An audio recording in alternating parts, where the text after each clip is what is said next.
So this week on South Central, we are joined by Chinmayi Sripada, one of South India's most versatile and outspoken voices. She's a celebrated playback singer, a dubbing artist, entrepreneur, and activist. She's the voice behind many unforgettable songs in Tamil, Kannada, Malayalam, and Hindi. And she's the voice of actors like Samantha and Trisha. So she's basically shaped how we have experienced cinema. But Chinmayi is much more than artistry. She is one of the first and few women in the Tamil film industry to call out sexual harassment publicly. In 2018, at the height of the Me Too movement, Chinmayi accused lyricist Vairamuthu of sexual harassment. And this move came at a very high professional and personal cost. She has faced an unofficial ban from the Tamil film industry and from the Tamil dubbing industry. We'll come to that later. But something has shifted, and after years of being quietly pushed out of the industry, Chinmayi is now everywhere again. You go to YouTube, Twitter, she's all over. Everybody's interviewing her. Thanks to the song Muttamare, which she sang for Thug Life. Her voice has struck a deep and emotional chord with people, and they're suddenly realizing what they missed over the years. They are now questioning the Tamil film industry that how did you keep such a talent out? Official or unofficial ban, how can you not make Chinmayi sing? That's the question that people are asking. And surprisingly, a lot of people in the industry have come out. I can't say a lot, but a handful of people in the industry too have come out and spoken for Chinmayi. Chinmayi, thank you for joining us here at South Central.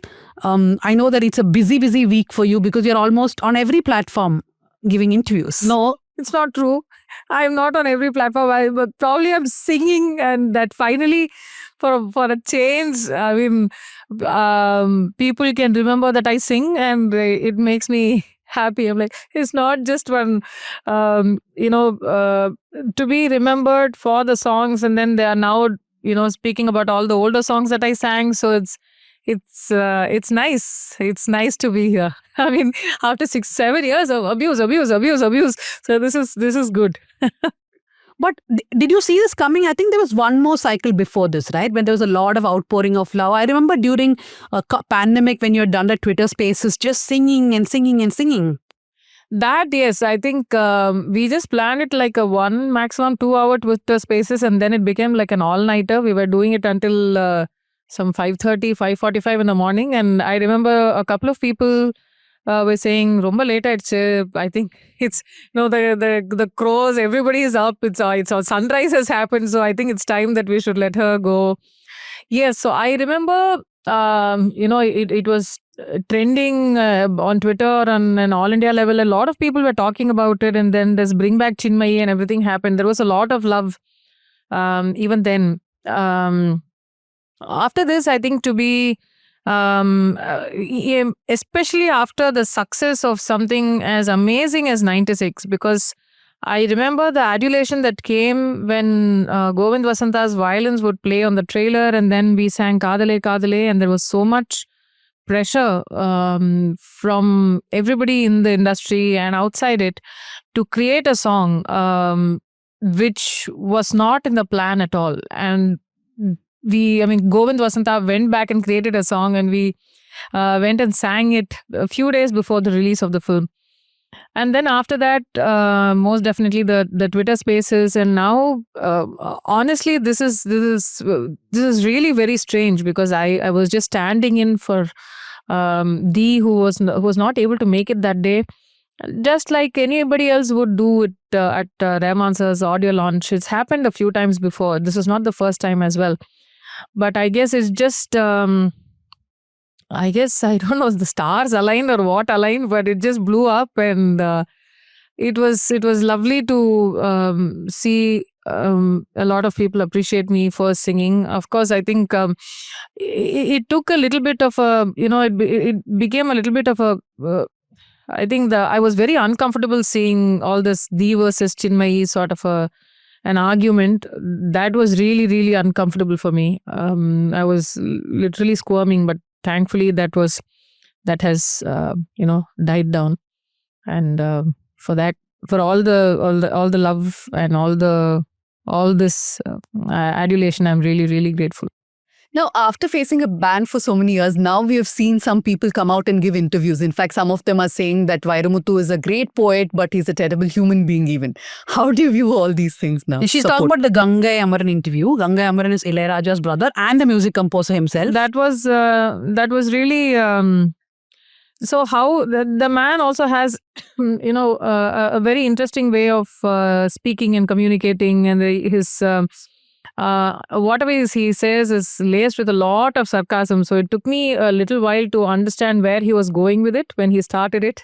So I was just sitting there like, okay, where is this going? What am I supposed to do? And I think out of discomfort, initially I started laughing, and okay. And then finally he did say that, he is a great poet and all of that, but not a good human being. So yeah, I'm glad. I mean, because this man has been an open secret. It's not as if people don't know. What I said wasn't news to anybody. Everybody knows about it. What's new, sort of a thing. You're expected to avoid and then find your way and just get away and do your own thing and avoid yourself being in very uncomfortable situations.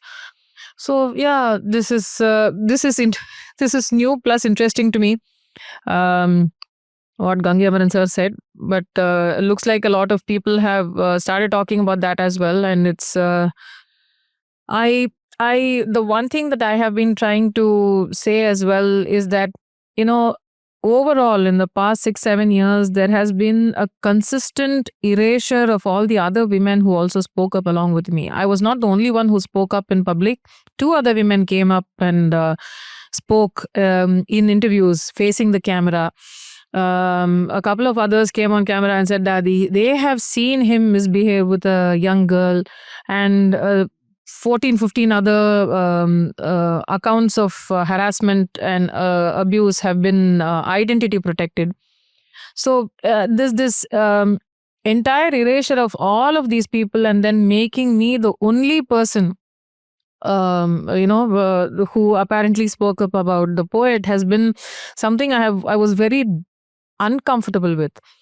And the systematic erasure and completely forgetting about these other women who said that their careers are ruined, they're gone. I mean, there's a singer, Bhuvana Seshan, who said that her career was ruined because of him. She had a promising career ahead of her. And there are a couple of others who have left the country, they have settled abroad, realize that there's no point in fighting all of this. So we need to be looking at I mean, it's good that a song like this came my way, but what if this song hadn't come, and what if I hadn't had the opportunity to showcase my talent again in an arena like this? So we are all this this love and adulation, and where was she for the past 6-7 years? What happened to her? And then people digging up about the Me Too movement and the dubbing union ban, and therefore the other shadow ban, and then the ostracization by the a lot of musicians and singers, because I had named or helped share the stories of a lot of other girls across the spectrum, from Carnatic music to film industry. So I had made no friends during this process. Nobody really wanted to associate with me. I was Dhania would know this. I was the one that shall not be named. I was Voldemort.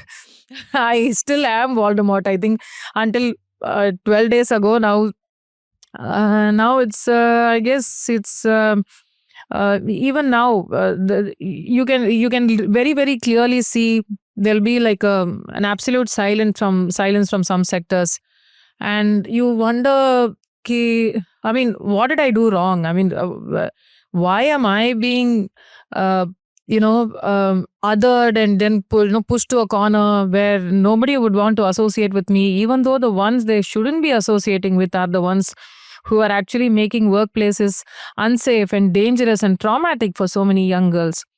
So the exact I was not looking for praise and adulation and to be pedestalized for what I did, but I did not expect to be othered by my own fraternity and be called names and not be touched or spoken of or be associated with in concerts or songs or recordings. So this sort of a shadow ban that has also existed in general has been saddening to me. But now there is there is a lot of there are some people who are saying it looks like the News Minute also wrote about it. Add some curry leaves on Instagram had written about it. This is systemic patriarchy of. I've been speaking about this for so many years, and there have been people who really, really wish me only well and only love me. They have said, okay, enough, don't keep talking about this. People also need to remember that you're a singer, you're an artist. People have forgotten that. So now I didn't know how to make people remember that I'm a singer. For me, being a singer is as much a part of my identity as my name, which is Chinmayi. And I said, okay, now what do I do? Should I, from the beginning, sing and dance in a very different manner? How should I remind people? But then suddenly, I think this Muthamalai's performance, my cover version, kind of reminded people that hey, I'm a singer too. And then a couple of interviews where they focused on the fact that I can sing, and I was just telling somebody that initially none of this was sinking into me, and I was just watching all of this, all the 7 years of constantly going to court, and then having so many things happen during the court proceedings, and then go through abuse on so many social media, YouTube channels where the women from the dubbing union also would be abusing me, calling me, if you're getting abused here, if you're claiming to be abused here, why are you working here? Go and work as a house help in some 10 houses. And as if house help don't get molested and all of that. I mean they were tone deaf anyway. But from there to this, I was just watching, and initially there was a lot of tears. I was crying and I was sobbing a lot, and I didn't know how to process it. And then I was just watching all of this like a movie. Somewhere I think I had become very numb to a lot of this. So I was just watching and I was like, yeah, okay, I mean, wherever yeah. So is this one is it leading me to a space of exhilaration and joy? No, I'm not there, but I'm truly, there is gratitude and gratefulness. I mean, of course, same word, for that time has given me, or time has again said and shown that hey, I'm a singer. There have been because they have completely erased that aspect of what I do, and that's usually what they do with all women and trans people that come and speak up. Their erasure of what they otherwise do, their talents, their everything else. Then suddenly it's only about controversy, problem, shouting, fighting, anger, rage, and it's almost as if only these words and these adjectives will be attached, and then everything with regard to our talent and what we otherwise do. There'll be people who will be like, oh, you have a sense of humor, you joke and laugh. I'm like, okay, I mean, what do you think I'm doing? Like 24/7 raging and outraging and shouting and so yeah, I had an anchor, I think a few months ago, she'd interviewed me for some Navratri something. She said, ma'am, you're joking and all. I'm like, yeah, what do you expect me to do? I mean, so this entire idea that is created about, somebody like me, and it's so tiring. So all of these, there was this one time that I think in another South Central, Dhanya was interviewing me, and I think Parvati was also there. I think that day I felt so defeated, and I think somewhere through my voice or something, Dhanya got to know, and then she messaged me later asking if I was okay. There have been times, I think, that I have genuinely prayed, like, hey, I'm done with this. Please, God, take me. I'm done. I can't do this anymore. We constantly going through this hate. I mean, constant hate. And even if you switch off social media, outside there is. I'm like, oh my God, I'm done. Can I just get done with this and then maybe have another life, sort of a thing? But yeah, I guess things weren't as bad. Things did change around. Yeah. So there's a lot to unpack from what Chinmayi said, but I want to come to Leena. A couple of things, Chinmayi. Actually, it's really good that you pointed out you are not the only person. In fact, yesterday, when we put out the story of Gangai Amaran supporting Chinmayi, what Chinmayi was saying in the beginning, which if people did not understand, is that Gangai Amaran was very sarcastic in the interview saying, அவங்க என்னோட friend Vairamuthu ஆனா அவங்க பத்தி பேச முடியாதா? So he's asking a sarcastic way that can I not be critical of Vairamuthu, though he's my good friend and though he's a great poet. But it was the channel had edited the interview in such a way, the montage, that is very difficult to understand at first. Chinmayi pointed out that it was not only her. In fact, we have interviewed Sindhuja Rajaram, who's a singer based out of the US, Bhuvana, who's in Chennai, Haima Malini, Kripa J, a journalist, has interviewed her. You should read. Kripa has actually put out her very long story on her own blog yesterday because the website she used to work with no longer exists. So just look for Kripa Ji's story on Chinmayi. Scroll had done a lot of work at that time. We have all spoken to women who said the same thing about Vairamuthu, right? But every time anybody talks about Vairamuthu, they are like, oh, Chinmayi doesn't have proof. So there is a benefit of doubt which is given to Vairamuthu. And I have to keep reminding them that, boss, that's not the situation. Yesterday, when we put out the Gangai Amaran story, I saw someone commenting saying that we will, presumption of innocence for Vairamuthu. So I'm like Chinmayi, sometimes I go into this rage mode. So I went and said, that's not true. So many women have spoken out. I went back, that comment is deleted. I was like set for a fight, but it couldn't go on. But Leena, one thing I want to ask about you from what Chinmayi said, right? This erasure of what these women do, like that's something which Parvati, for example, says a lot. That most of it, and all members of WCC also, that half of them, they're just made to react on these things. That they are primarily artists. Their craft is their art. They do not have the time, the luxury to do all that because they have to continuously deal with these things. Their identity, you mean, is reduced to being a problematic person. Or somebody who's constantly fighting. Yeah. Most of the women who have spoken out about these incidents say that, when they came to the industry, they just wanted to act, sing, or whatever they came for and go back home and lead a very normal life, living the life of an artist, the full and complete life of an artist. But these are very honest people who are not going to shut down and stay quiet about what has happened. And they are not going to wear the cloth of an survivor that the public wants them to be. They're going to own their humanity. They're going to be full human beings while they'll constantly keep reminding that this is what the industry has done to them. This is what the abuse that has happened to them. They're not going to make it comfortable for the public, to neither to forget about their whole life as an artist, neither are they going to stay quiet about this incident. And whenever the abuser's name comes up, wherever they are worshipped, these women come out and speak up,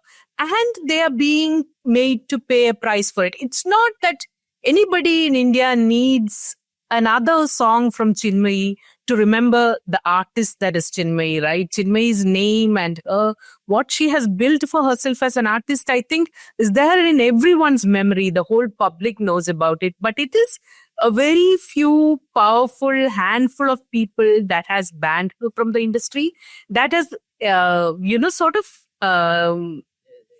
has sort of robbed us as a public, as admirer of art, to have a singer like Chinmayi and her voice accessible to us, to be continuous. So this is a very powerful group who has stopped an artist from performing, stopped the public from enjoying the art form. And again, they are by shadow banning, and what they're trying to tell everyone is that this is the price you pay when you stop staying quiet after a point. They want you to just shut up after a point, maybe raise it, but then go back into a victim mode and live a life of whatever that becomes then convenient. But people who don't allow this kind of a convenient narrative to happen, they keep banning them. And it is a very sad reality for artists. And I think, Chinmayi, that, that this is a great for anybody who looks at women's justice movement at this point in India. I think you have given us a great, case study about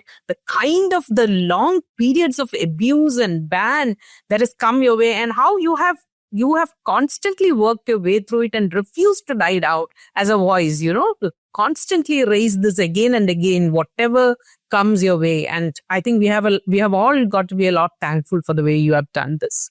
Also, one of the things that, oh, are you now happy? Are you now, there is like nothing changes. I still had to show up in court 2 days later, and then I have another court hearing in 10 days. The court is a great leveler. I mean, it will show you the exact opposite of what you're supposed to be, the legal process itself. So somewhere, a lot of women who messaged me in the past 10 days, they've been telling me that they have seen a lot of this. A lot of them are survivors themselves, speaking about sexual abuse and trauma and dealing with it especially when it's their own family and friends and circle. And for something like this, they'd like to see somebody like this also winning, right? They'd like to see success stories come out of something like this, and not be pushed to the corner and say, oh, if you speak up, this is what will happen to you. Because somewhere, I want all of the women who spoke up to win and to show and be successful and say, hey, we can speak our truth and still be successful. Yes, there has been a price to pay. I'm still paying the price. My ban is still not lifted. It will take some time. Legal process will take its time. And we still don't know. I mean, as soon as I get, if at all, God willing, I get a favorable judgment, the next day there will be something else that will come from the dubbing union. God knows what, because that's how they function. And for me, at least, a lot of these women have been telling me that this feels like a personal win. That's the only word, the only line that I keep seeing again and again and again in my DMs. This feels like a personal win. And at least for that, I'm glad that there is a higher power that was watching, because the higher power got a lot of, yelling from me, like, what are you doing? What are you doing your job a lot of times? So, yeah, I think for that, definitely, overall, people, especially when in this space, need to see some successes as well. I think it's necessary for the perception. Also, even though I'm saying perception and things like that, I think because we're all constantly struggling and working against all of this in our own personal capacity in our own lives, can God cut us a break somewhere is something that will happen as well. But I'm glad something like this also happens. Chinmay, so in the podcast also, I don't want to erase your identity as a singer. So maybe you should sing now 2 lines, so that people know that, Okay. people don't forget that is who you are, singer. Which language, madam? Any language. तेरे बिना बेसुआदी रतियां हो सजना, तेरे बिना बेसुआदी रतियां सजना, हो रूखी रे काटो रे काटे कटे ना, तेरे बिना बेसुआदी रतियां सजना, हो दम दर मस्त दर दम मस्त दर दम, हो हमदम बिन तेरे क्या जीना. Maybe one Tamil song to remind the Tamil audience one more time, refresh the memory perhaps. Maybe from your first movie, Kannathil Muttamittal. ஒரு தெய்வம் தந்த பூவே, கண்ணில் தேடல் என்ன தாயே, வாழ்வு தொடங்கும் இடம் நீதானே, வானம் முடியும் இடம் நீதானே, காற்றை போல நீ வந்தாயே, சுவாசமாய் நீ நின்றாயே, மார்பிலூரும் உயிரே, ஒரு தெய்வம் தந்த பூவே, கண்ணில் தேடல் என்ன தாயே. Wow. I hope people remember what they've missed out on.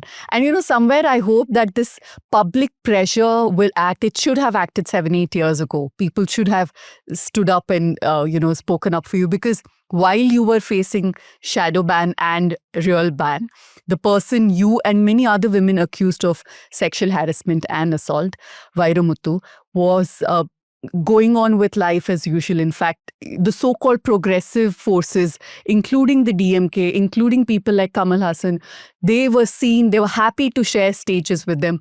Chief Minister Stalin even went to his house on his birthday to wish him. They have felicitated him on so many occasions.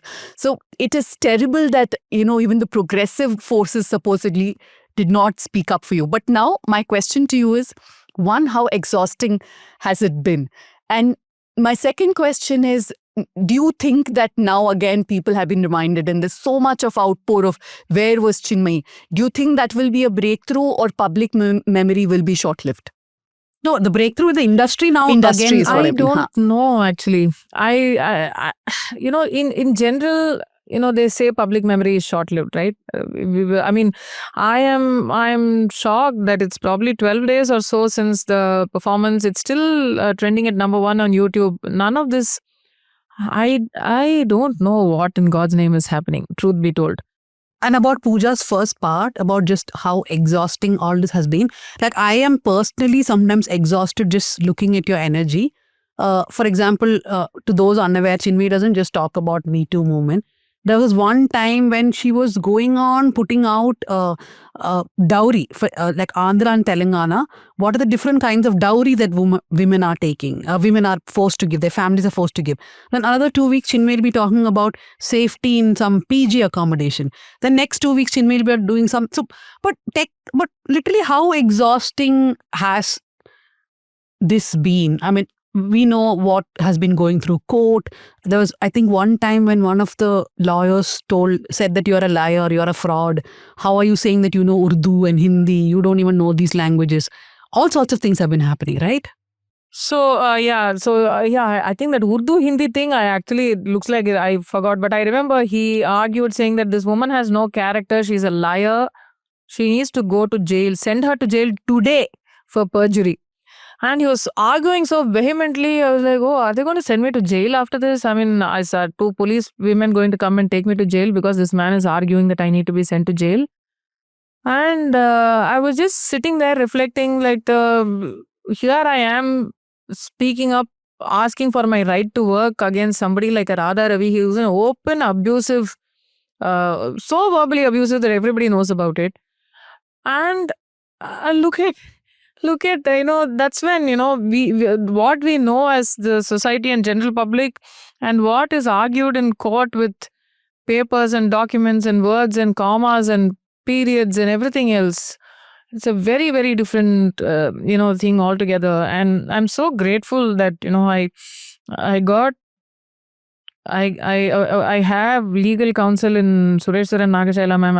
If not for them, I think my sanity would have gone a very, very long time ago. And how many people could be as lucky like I am? I think this entire process is meant to exhaust. But when some girls reach out to me about all of this postpartum dowry is like out there. It's like literally out there. They're talking about what will you give me. It's like people say, oh, marriage is for love. Women and men should marry for love, but they're not. They have always been talking about it like business deals. Whoever gives me a better dowry, I will marry them. If that person is also fair and slim and all of that, added advantage. But wherever is a better dowry, they will go there. So yeah, a lot of people went to me. I still have so many DMs talking to me, especially in the past 10 days about, there was this girl who talks about being othered by her own family because she spoke about her uncle being a molester, and then her mother is not talking to her because apparently it's her sister's husband, and because she's now grieving the loss of the relationship with her sister. And then that other person, her cousin, saying, why are you talking normally to my uncle if he molested you? You are a liar. I'm like, oh my God, this seems like a replay of what happened to me. And I felt so sorry for that girl because her own family wasn't standing by her. And this is everyday lived reality, where people want to be normal and move on, and then after a point they no longer can tolerate it. Most people don't get it. And I mean, I don't know why and how I have this energy and why I'm wired the way I do, but it's just the way it is. I don't know how long it'll last also. But yeah, I have it in outrage. Let's hope it lasts a very long time. I have something personal to ask you, but I'll come back to that. Leena, I want to talk about the shadow ban, then go back to Chinmay. When she says shadow ban, a lot of people will say there's nothing like that. There's no, if a ban is there, it's an official ban. But we have seen in Malayalam, right? That's not true. People can be shadow banned. Yes, of course. We have seen how strong actors who have proven it by countless awards and hits like Reema Kalingal and Parvati Tiruvoth, how they have lost opportunities that, Parvati, how she had to come back, and Reema sort of, we see her in few art house movies or few Anjali Menon productions now. And that's all that we get to see Reema, who had given so many powerful performances. So we all know how powerful men keep inconvenient women out of the industry, right? How those work. And so far, all that women had to protect themselves was to alert the Whisper Network. So if there is an abuser in the industry, sort of women try to inform other women who are coming in that there is an abuser, and so Vairamuthu, as we all know, that there has been so many people taking the names, and almost everyone who know him admitted that this doesn't come as a shocking piece of news to them. But we can see how that has affected the life of an artist here who's amongst us now talking about it, and how these shadow bans work, like how such a strong artist voice is kept out of the industry. And we have seen the same thing happening in Kerala, whereas now Dilip, with his own production house, keeps getting movies and movies while facing a court of law and undergoing the process.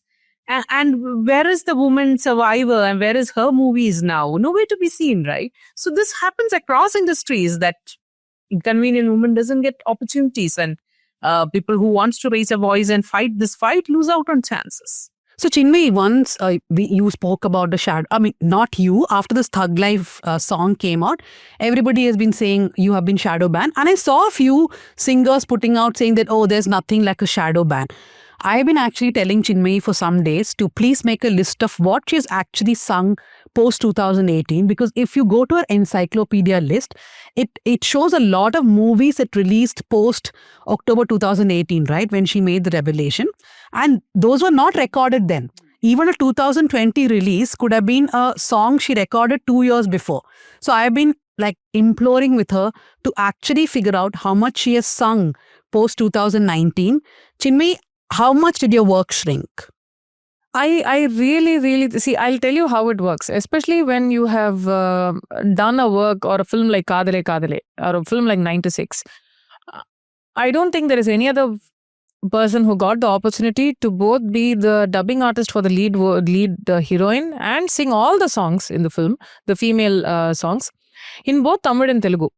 That's what I did with both 96 and Jano. Samantha starred in the Telugu, and in Tamil it was Trisha.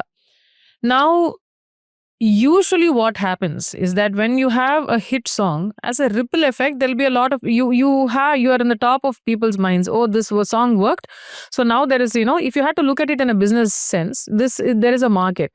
Or just like how, one film becomes a hit for an actor or an actress, and then they'll get signed up for a few more, things like that. After 96, there was almost no work, and that's usually not how it happens, no matter who it is. You could even have misbehaved on stage as well, but the men will continue to get work. Of course, I got banned. There was a lot of controversy, and I had named the most powerful lyricist in Tamil Nadu. So nobody liked it. Lots of people from the industry were calling me a liar. Other lyricists were saying that, they are doing it for publicity. This is fake. And I don't have to do it for publicity. 96 was the biggest hit of my career at that time. And I was at the peak of my career, the peak of success at that time. And I didn't have to do anything more for anything at all, for any sort of publicity. That song was enough and more publicity. And of course, right after that, COVID happened. We had Nobody in the industry was working much. And I know there are composers like Nivas Prasanna and Sam C.S., Govind, also, Ashwin Vinayakamurthy, all of these younger the composers who are in their late 20s, early 30s, they would be fighting with producers because, they'll call me and say, Akka, I really want to work with you, but, the producers don't want to work with you. They're saying, Vanda, not needed. So these are, I sang one song for, Sarvam Talamayam. That was a film that was almost 4 or 5 years in the making. By the time it released in 2019, it was one. I had sung the song when Namath Kumar sir was alive. It was one of his last songs actually. And then the song released much, much, much later, which was like in 2019 or beginning or maybe end of 2018. And that YouTube video, the lyrical video comes out. And if you see the Tamil credits, everybody will be credited. The singer credit will be missing. But in the Telugu, the singer credit will be there. I hadn't sung the Telugu. Sasha had sung it beautifully. So from there, even though they said that, it was inadvertent or something like that, I found it, if you have a template for a singer in Telugu, how can you suddenly not have the same template for the singer in Tamil? So and I was not credited in the YouTube video also until I tweeted about it and said, hey, my name is missing. So after that, I think even though Sarvam Talamayam, Maya, that was for Rahman sir, I think in a sum total, I might have sung about 20 or 25 songs. That's what I can honestly pin it down to. There'll be a lot more songs than that. But a lot of these are what is called as a dubbing song, where the original film is actually made in Telugu or in Malayalam, and then the Tamil dub happens. And so I'm recording it either in Hyderabad or I'm recording it in Kerala. Aadajeevatham was recorded in 2018 beginning, actually. Everybody knows how long that movie was in the making. So a lot of these songs that released much later. I had a song which released after 7 years, I think 2 years ago. And then I saw that there is a song in Garudan, and I said, I don't know when was the last time that I went to, Yuvan Shankar Raja's studio. It is such a long time, at least 5, if not 6 years, because I remember doing it before my babies. I didn't have babies at that time. So I was like, okay, so clearly a lot of the work, has been coming and it's been taking time to release for whatever reasons. But I would definitely bring it down to a sum total of about 20-30 songs. There might be some people who might argue that, people didn't call you because there is no market for you, or nobody really wants you, you're not the in thing, therefore they don't want you. Fair enough. That's a high possibility also. But usually that market or the marketability of a voice and that argument falls flat, especially when there's a blockbuster like 96. But for somebody for whom singing is second nature, like you said, how difficult was it not being able to sing and also being deprived of your work, something that you made a mark in? It was extremely difficult. To come back to also what, Dhanya said, she'd also noticed, a couple of singers saying, hey, nobody has been banned in singing, there's no such thing like that. So, a lot of them don't even know that there is a ban in the dubbing union, and they don't understand how a ban in the dubbing union means that they will inform the Federation of Film Employees of South India, FEFC, which controls 23 other unions.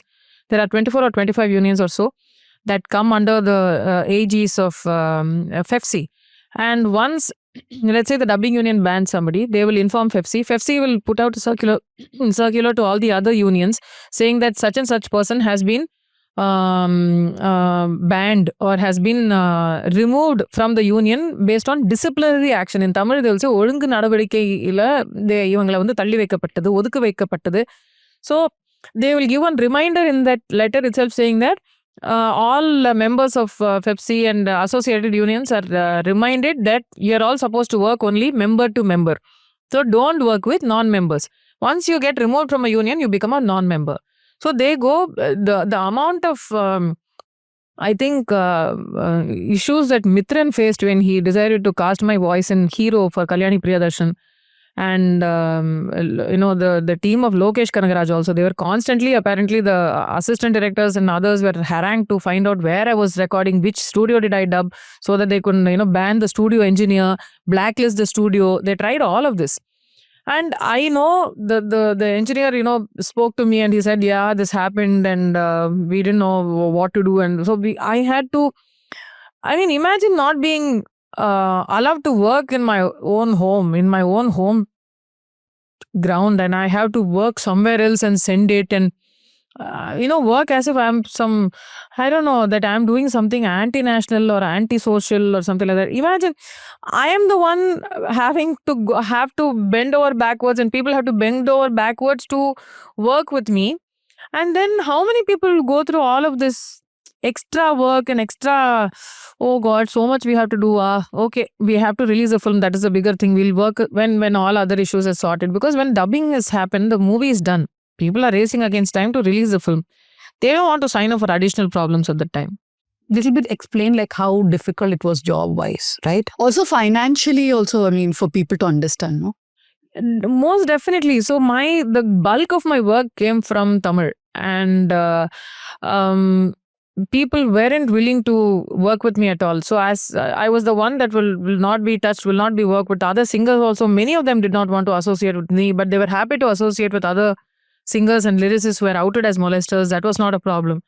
But I was the one who was a troublemaker and would not. So concerts didn't happen, shows didn't happen, recordings didn't happen. Of course, I did get work in Telugu and Kannada and some amount in Malayalam, even Marathi for that matter.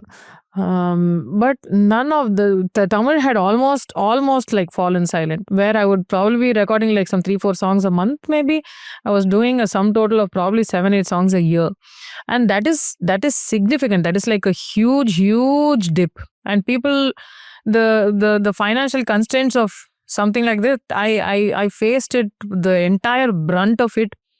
And more, so there was the financial abuse, there was the emotional abuse, there was the all the additional extra abuse that I was getting on social media. So all of this put together, I think it was there was so many times that I was wondering how much longer will this happen? How much longer is this going to continue? Will there never be a light at the end of this tunnel? And when you look up to your own, so many people, as the greats and the seniors, you look up to them, and I remember somebody who I looked up as a mentor. They said Chinmay's cause might be just, but the way she is fighting, none of us will support her. I was like, oh God, it was so tiresome, so tiring in so many ways that, oh God, never mind. But yeah, overall, it is horrible, and this is precisely, I was made an example of that. If you speak up about this is what will happen to you. And there are some singers that I know that will not work with the outed molesters silently. There are some of the female singers who will call me and say, hey, you know what, there's this duet. I didn't know he was going to sing, so I refuse to be a part of it. Again, if you notice, it's the women who are choosing to not be paid and not lose work and take a stand. It costs us. It doesn't cost the men anything. And imagine a woman saying that, out of solidarity, I'll refuse to be paid like some whatever amount of money, 20,000, 50,000, whatever it is. To say I'm not going to be doing it. Once I got to know he's singing, I returned the money. So end of the day, it is a woman who loses both the work, the opportunity, the limelight that could have happened from the song, and the money. Men lose nothing. So one thing, Pooja, that I have been actually thinking when all these Chinmay's interviews, I started the show asking Chinmay that you are very busy because you're giving interviews. One thing that struck me is that one of the reasons why I believe the Me Too movement in India was not as impactful as it could have been is because it did not get the heft of the Indian mainstream media. Now, that is for many reasons, right? Primary reason is Indian mainstream media is also full of men who can be accused of sexual assault, molestation, harassment. We had so many stories from newsrooms, right? So when there are accusations of about people within the newsroom, you can't be pointing fingers at others. Even some of the people who are interviewing Chinmay during these times, not now, but previously, I've thought, what if those organizations had stood with her, right? I feel like the heft was not provided by the media, which is the reason why the movement also really weakened. And that's the same across languages, but Tamil especially, because maybe of who Vairamuthu was, that a section of the media went beyond their, call of duty to actually rip apart Chinmay. Actually, in many newsrooms, I have heard, and this is not only in Chinmay's case. When we are hiring reporters, they've actually said, very senior male editors have said, but she is problematic because she has an issue with every small thing. This is a phraseology men use, and when people say not all men, these are the kind of conversations that happen behind the camera. So I keep wishing It's that really surprised that they don't want to speak up for somebody like Chinmay, right? Yeah, like there are so many normal people on social media who are constantly supporting her, but that has not come with a very decisive voice from the media, I feel. I mean, all of us who are smaller organizations have done their bit. Some of the media, bigger media also has done their bit, but not everybody when they easily could have, because in this case, it was not one. It was almost 5 people who were not even anonymous accounts. The anonymous accounts are separate, which can come up to 12 or 17, whatever. But there were at least 5 women who are non-anonymous who were speaking about this. Still, nobody was like putting this together and saying, right, that why is this man still there? Chinmay, my last question to you, I mean, if you have any comment on the media, you're free to add. My last question to you is that you did speak about your babies, right? Sometimes I wonder, like, when they grow up and they start reading all this, are you thinking about that also, that you'll have to explain to them at some point, and then would you want to take... You still have to go on, right? You have to outrage about so many different things, but you're also a mother back home. Also to a lot of dogs who will not read. So I am actually very curious to see how my kids will see this when they are into their teens. And you're a teen mom, so you know how you'll probably give me notes on what to be looking forward to. But I have, I'm really curious to see what my son and daughter will say once they're old enough.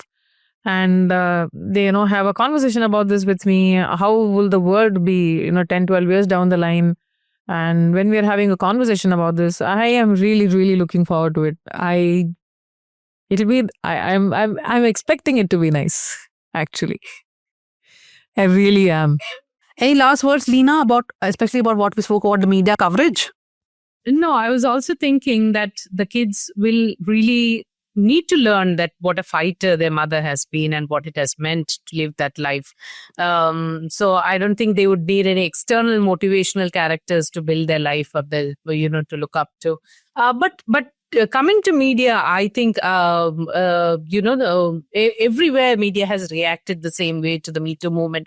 If Danya, if you were to remember the first press conference that WCC held together and the kind of heckling that they were met with by Malayalam media, really was a scarring moment of television journalism for me. I still remember how vicious the crowd was, how they were shouting at them, and this was like a big panel of some 20 big names in the industry, very senior, very proven artists coming and speaking truth to media and how they reacted. So I think men with very patriarchal notions, enabled abusers, holding power within the industry is what rules inside media too. And that is the kind of inside jokes they make about the women colleagues and all of that. Media is not not at all a great place to work back then. And I think slowly with the Me Too movement and kind of a reckoning and the kind of conversations that it has enabled,